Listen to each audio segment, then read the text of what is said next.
Hello everyone, welcome to class Find Your Value. Exercise 3.6 के question 2 का first part है.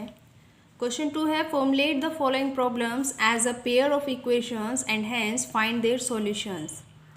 आपको प्रॉब्लम्स गिवन हैं, उनके पेयर ऑफ इक्वेशंस बनाने हैं और फिर सॉल्यूशन फाइंड करने हैं.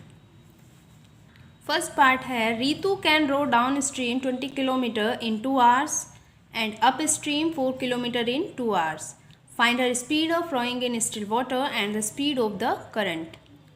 रीतु एक बोट से जाती है, ये रिवर है, यहाँ है बोट.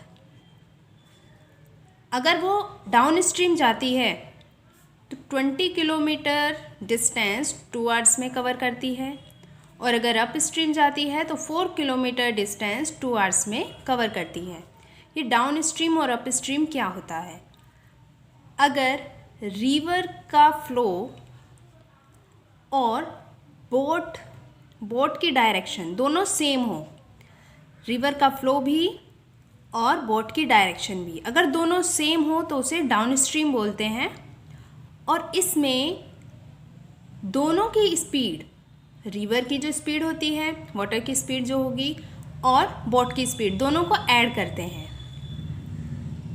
और अप स्ट्रीम में रिवर का फ्लो और बोट का फ्लो अपोजिट होता है. इस कंडीशन में हम जिसकी स्पीड ज़्यादा होती है, बोट की स्पीड ही ज़्यादा होगी, तो बोट की स्पीड से रिवर के फ्लो की स्पीड को, वाटर की स्पीड को सब्ट्रैक्ट कर देते हैं. अप स्ट्रीम में स्पीड्स माइनस होती हैं, डाउन स्ट्रीम में स्पीड्स प्लस होती हैं. इसमें प्लस होगी, इसमें माइनस.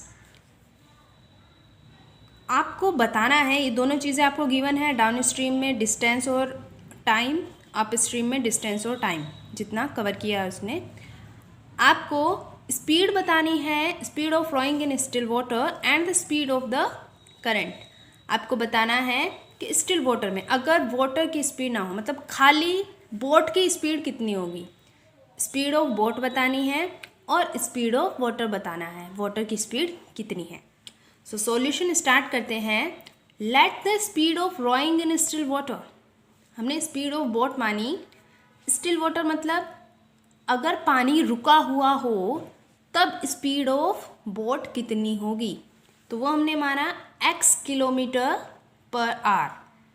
इसी तरह late the speed of water, हमने वाटर की स्पीड मानी y किलोमीटर पर आवर. आपको दो चीज़ें गिवन है, down stream and up stream. तो जब हम डाउन स्ट्रीम में देखेंगे, हमें डाउन स्ट्रीम में डिस्टेंस दिया है 20 किलोमीटर, डिस्टेंस 20 किलोमीटर, और टाइम हमें गिवन है 20 किलोमीटर डिस्टेंस वो 2 hours में कवर कर रही है रीतु.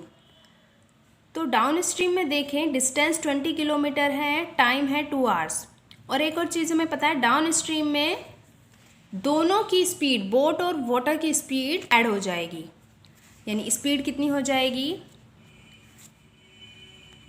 स्पीड हो जाएगी बोट की स्पीड और वाटर की स्पीड, दोनों को ऐड कर देंगे, x plus y kilometre per our.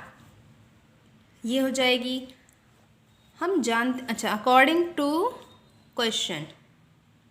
Question के अकॉर्डिंग क्या होगा, स्पीड है x प्लस वाई, ये किसके इक्वल हो जाएगी? हम जानते हैं फॉर्मूला, स्पीड होता है डिस्टेंस अपॉन टाइम. ये फॉर्मूला होता है स्पीड का.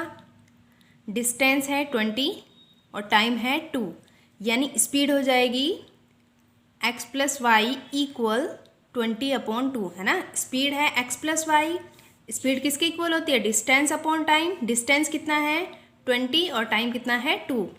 यानी यहाँ से ये आ गया x प्लस वाई इक्वल 2 से ही 10 टाइम्स कट जाएगा, 10. ये हमारी फर्स्ट इक्वेशन बनी, x प्लस वाई इक्वल 10. इसी तरह अप स्ट्रीम में देख लेते हैं. अप स्ट्रीम में हमें डिस्टेंस गिवन है, अप स्ट्रीम के लिए डिस्टेंस है 4 किलोमीटर और टाइम है 2 hours.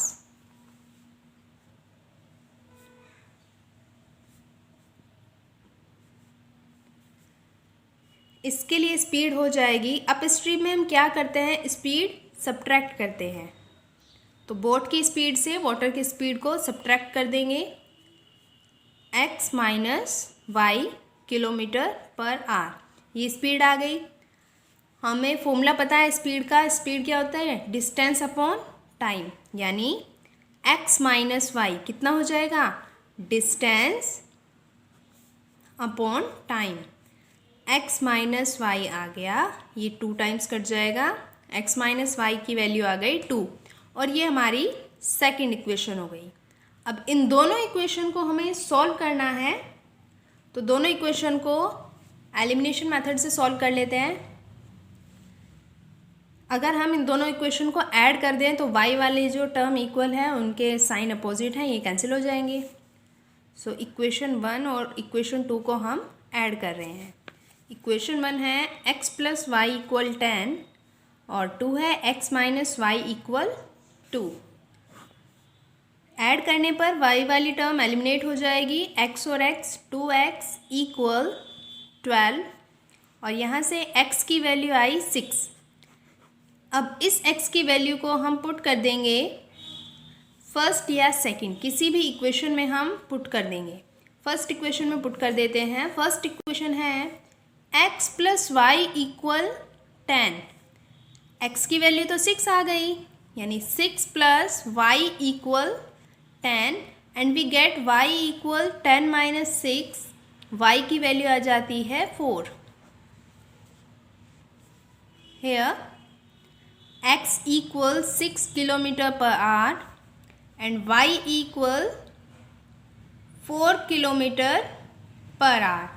हमने x माना था बोट की स्पीड और y मानी थी हमने वाटर की स्पीड, यानी बोट की स्पीड है 6 किलोमीटर पर आवर और वाटर की स्पीड है 4 kilometre per our. Thanks for watching.